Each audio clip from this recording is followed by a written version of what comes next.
Have you ever heard of places where you get to see animals closely in the habitat? Places where you get to feel the cool climate in the forest? Well, for your information, those places are known as ecotourism places.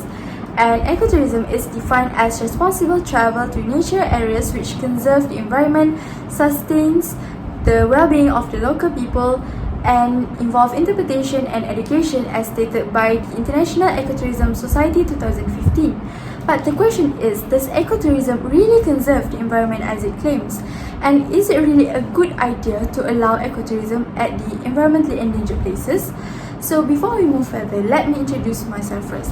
Hi, I am Nuralia Amanina binti Roshidi, and I have done several research regarding this topic from a few reliable sources, and therefore I believe that I am credible enough to deliver this speech to all of you. As for today, I would like to share with you the 3 main reasons why we should not allow ecotourism at the environmentally endangered places. Without further ado, let's move on to the first point. First and foremost, we should not allow ecotourism at the environmentally endangered places is because the living creatures there will be exposed with wildlife crimes. According to Metropolitan Police, wildlife crime is known as any activity that can cause harm to the animals, causing them to face extinction.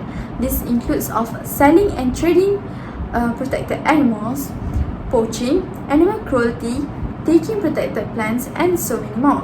And as we already know, most of these ecotourism places often let these animals live freely in their habitat. However, this doesn't guarantee that these animals are safe. Why I say so is because each year there are a lot of tourists and visitors going into these animals' habitat to see them.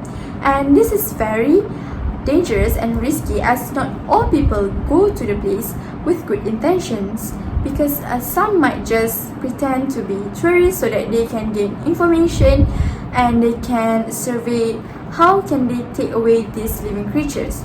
So as an evidence, according to Orangutan Conservancy, there are a lot of orangutans being captured from their habitat each year for pet trades. Not only that, they were also being hunted and killed, as the skulls were often being used to make souvenirs and being sold illegally in Kalimantan.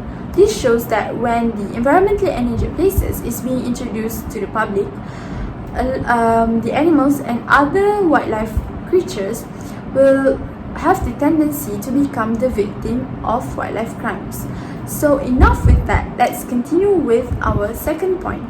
Next, we should not allow ecotourism at the environmentally endangered places is because these places will become more polluted.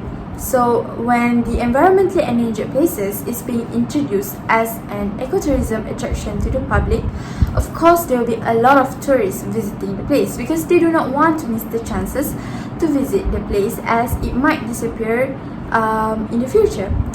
However, when there are a lot of tourists going to these places, those who are in charge of the ecotourism places may be unable to monitor and control each of these tourist activities, and this situation will cause the tourists to misbehave by leaving their rubbish behind. As a result, those who are in charge of these ecotourism places needs to close those places for a long time to clean up all the mess that the tourists had made, because they need to make sure that the place remain clean and safe for the wildlife. Let's take Maya Bay as an example. Maya Bay is a part of Hatnaparatara Mukopipi National Park in Thailand, has a lot of beautiful corals around the bay and the beach that is very beautiful as well. However, when there were a lot of visitors going to the place, a lot of pollution happens there as well. And this situation leads the authority of the Maya Bay to close the place for a long time to make sure that the environment can recover, as stated by Elise Peterson 2018. And from this, we can see that when the environmentally endangered places is being introduced as an ecotourism attraction to the public, these places will become more polluted. Now, enough with that. Let's continue with our last point. So last but not least, we should not allow ecotourism at the environmentally endangered places is because it will cause more disturbances to the animals. As those places become an ecotourism attraction, there will be at least some small construction that needs to be done at the place, and the sounds that were produced during the construction can actually scare the animals nearby away. And not only that, those animals might also feel uncomfortable with a lot of tourists visiting them because they were not used to it when they were in their natural habitat. And according to a research stated by Redfern to 2021, bugs moved 38% further, followed by birds with 27%, and also mammals with 90% further from the place that they are currently staying in response to human disturbances. Hence, we should not allow ecotourism at the environmentally endangered places because it will cause a lot of disturbances to the animals, because even a small activity that is done by human can cause a huge impact to the animals. So as for that, my speech has come to its end. So to recapitulate, I have talked about the 3 main reasons why we should not allow ecotourism at the environmentally endangered places. And after this, I hope that whenever someone comes to you and suggests that you should visit this ecotourism places because it is environmentally endangered and it will disappear soon, and I hope that you will be able to reject and advise those people who say so to you.